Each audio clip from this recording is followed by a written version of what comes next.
Hello दोस्तों, स्वागत है आप सभी का ई पाठ्या के करंट अफेयर्स के सेशंस में।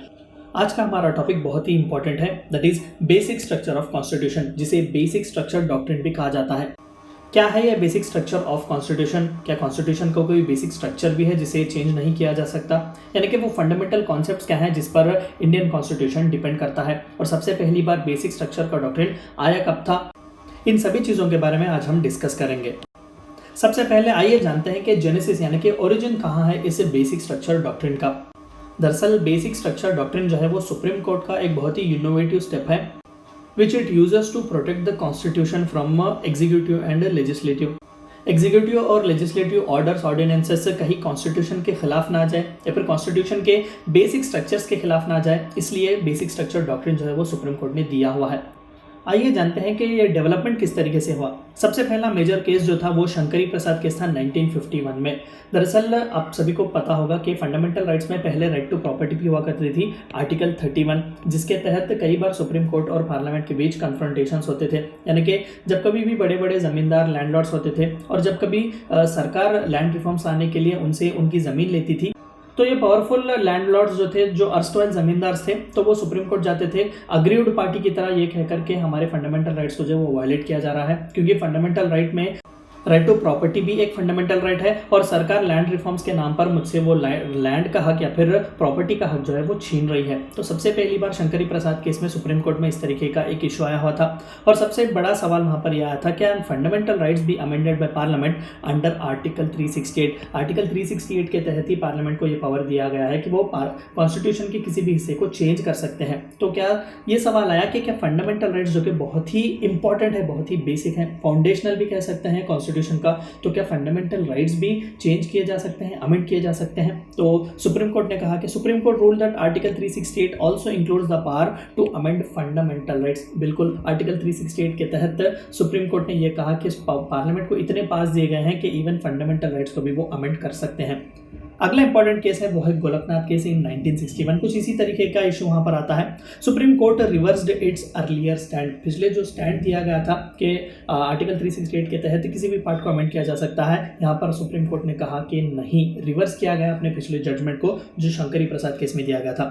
A constitutional amendment act is also allow with in the meaning of article 13। यहाँ पर शंकरी प्रसाद केस में ये कहा गया था कि आर्टिकल 13, देखिए अगर आपने फंडामेंटल राइट्स का चैप्टर पढ़ा हो तो आपको पता होगा कि आर्टिकल 13 कहता है कि any law that is violative of fundamental rights shall be null and void. तो यहाँ पर शंकरी प्रसाद केस में ये कहा कि आर्टिकल 13 जो है वो ऑर्डिनरी लॉ से डील करता है, कॉन्स्टिट्यूशनल अमेंडमेंट लॉ से नहीं। लेकिन गोलकनाथ केस में ये कहा गया कि आर्टिकल 13 का माना कॉन्स्टिट्यूशनल अमेंडमेंट एक्ट्स भी है, नॉट जस्ट ऑर्डिनरी लॉज। तो यहाँ पर यह कहा गया कि पार्लियामेंट जो है वो हर चीज चेंज नहीं कर सकती अंडर आर्टिकल 368। अगला सबसे इंपॉर्टेंट जजमेंट आता है Kesavananda Bharati case, that is 1973। First time let down a new doctrine of basic structure और basic features of the constitution. सबसे पहली बार यहीं पर बेसिक स्ट्रक्चर डॉक्ट्रिन आता है। दरअसल जैसा कि अभी हमने कहा कि गोलकनाथ केस में एक सुप्रीम कोर्ट ने रूल किया हुआ था कि पार्लियामेंट कैन नॉट चेंज, तो इसके जवाब में पार्लियामेंट में अगेन एक अमेंडमेंट एक्ट पास किया गया था, जिसके तहत पार्लियामेंट के अमेंडिंग पार्ट्स को जो है वो बहुत ही इंपॉर्टेंस दिया गया था और उन्हें जुडिशियल रिव्यू से भी इम्यून रखा गया था।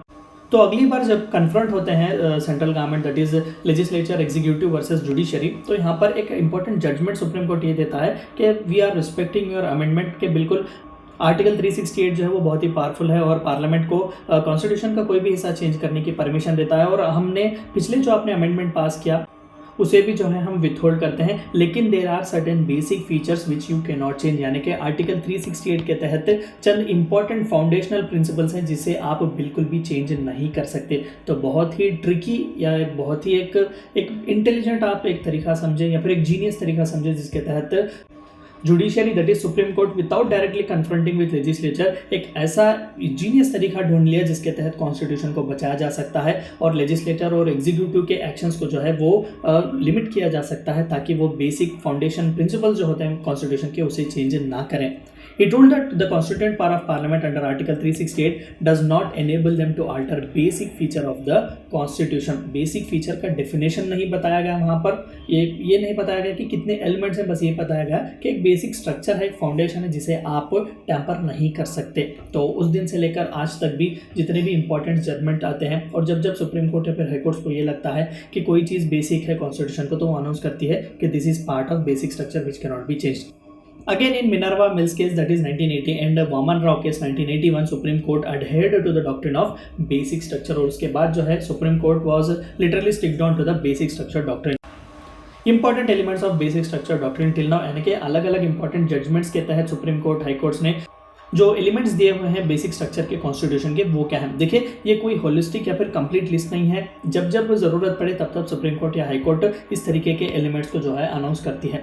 Supremacy of the constitution, constitution supreme रहेगा। Secularism, the secular fabric of the Indian society. Federal character, जिस तरीके से यूनियन और स्टेट्स हमारे चलते हैं। Judicial review, article 32 for supreme court, article 226 for high courts. Rule of the law, nobody is above law. Unity and integrity of the nation, free and fair elections, independence of judiciary, effective access to justice. तो इस तरीके से और भी कई elements दिए गए हैं, मैंने चंद एलिमेंट्स यहाँ पर लिए हुए हैं। तो इस तरीके से बेसिक स्ट्रक्चर डॉक्ट्रिन बनाया गया या फिर बेसिक स्ट्रक्चर ऑफ कॉन्स्टिट्यूशन बनाया गया, जिसे पार्लियामेंट बिल्कुल भी चेंज नहीं कर सकती, even under the power of article 368। तो ये थी चंद बातें आपको जाननी थी बेसिक स्ट्रक्चर ऑफ कॉन्स्टिट्यूशन के बारे में। थैंक यू फॉर वॉचिंग ई पाठ्या।